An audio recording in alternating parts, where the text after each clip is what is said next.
my name is Martha Aleo, and I live in the best neighborhood in the world, South Philadelphia, Pennsylvania. I like to make unusual things with polymer clay, like this keepsake memory book.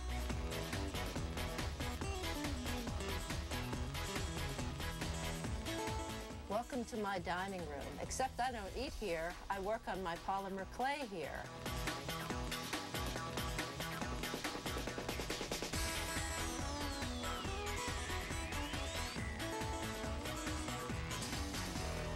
To start my memory book, I went ahead and scanned 6 photographs into my computer, and then I printed them out all on one page.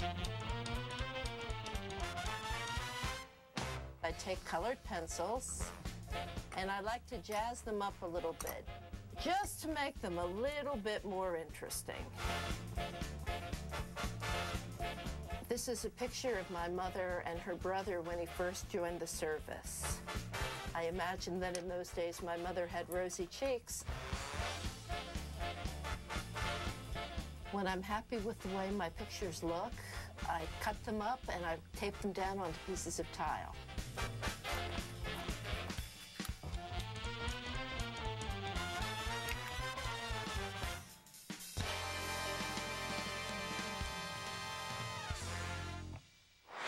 Once I get all my pictures cut out and taped onto the tiles, I cover each one with a thin layer of liquid polymer clay. The liquid polymer clay, when it's baked, pulls the ink off of my colored copies, and it adheres to the polymer clay like a decal.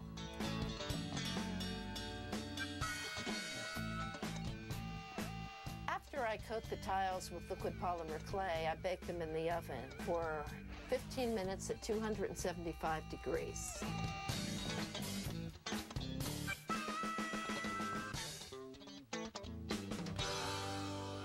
Now I'm ready to peel my liquid polymer clay off of my photographs.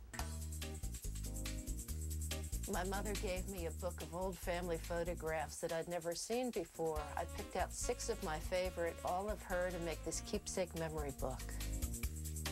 I'm gonna let those photographs sit in the water until the back of the paper gets soft. I like to make all kinds of unusual things with polymer clay. My lovely polymer clay scepter is a real memory book of my journeys in polymer clay. Here's to the wild polymer clay women. The next step is the moment of truth. I pull the polymer clay transfer away from the paper, and I see whether it's going to be successful or not.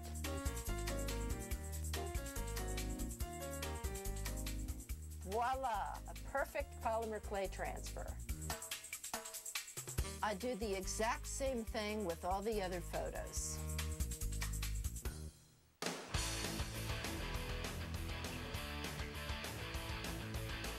I'm going to make the pages of my polymer clay memory book.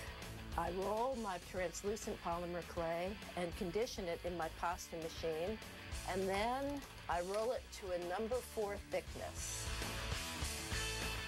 It's translucent, not transparent. I have a 4-inch square piece of cardboard that I'm going to use as a template to make the pages of my memory book. After I cut the clay, I transfer it onto a ceramic tile.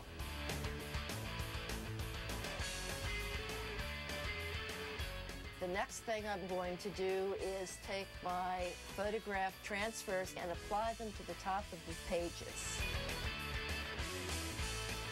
Then I'm going to put the tray into the oven for a half an hour at 275 degrees.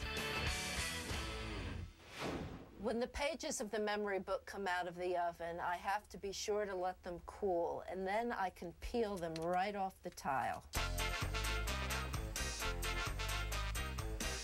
I've cut a strip of fabric slightly smaller than the pages of the memory book, and I'm going to glue the pages of the memory book to the fabric. I like to use a fabric that's good and stiff with body that's going to hold my glue. This is just a plain white household glue.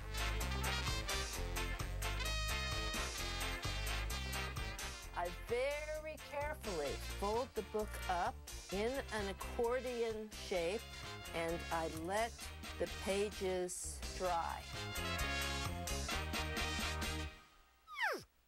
Every book needs a cover, and so does this one. I've conditioned and cut out 5-inch squares of polymer clay, and I've put them down on a tile. This is the great part where I get to decorate them with paint and embossing powder. I use a silkscreen stencil and acrylic paint to layer gorgeous patterns on top of one another on the polymer clay. Please don't tell my mother I'm painting with my fingers. I have to set the embossing powder with my handy-dandy heat gun.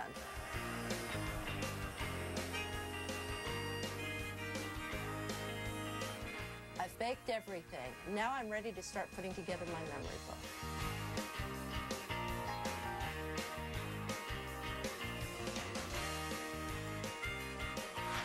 And here it is, my keepsake memory book, making memories in polymer clay.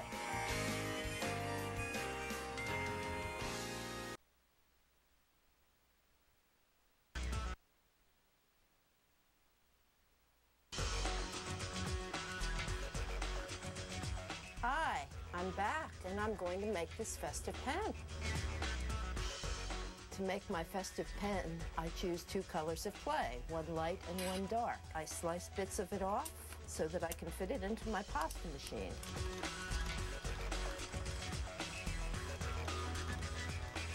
I roll it big enough so that I can cut a 5-inch square from it.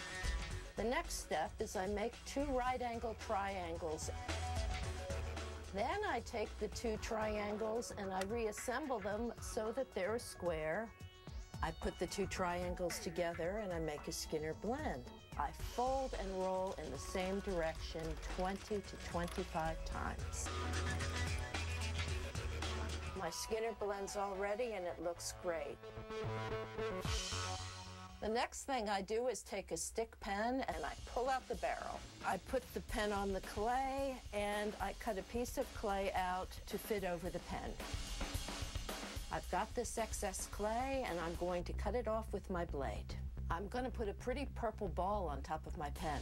I grab a clump of purple clay and I'm rolling it into a ball. I grab another stick pen to make an indentation in the ball of my clay. And now comes the fun part. I get to put all these neat canes that I've already made onto my festive pen.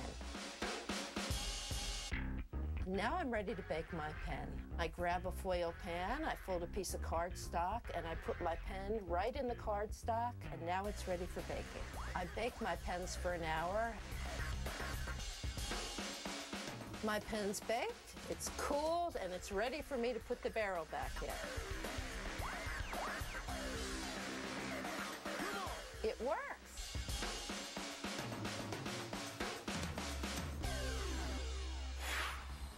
Talented crafters are churning out great ideas everywhere you look. We've just shown you 3.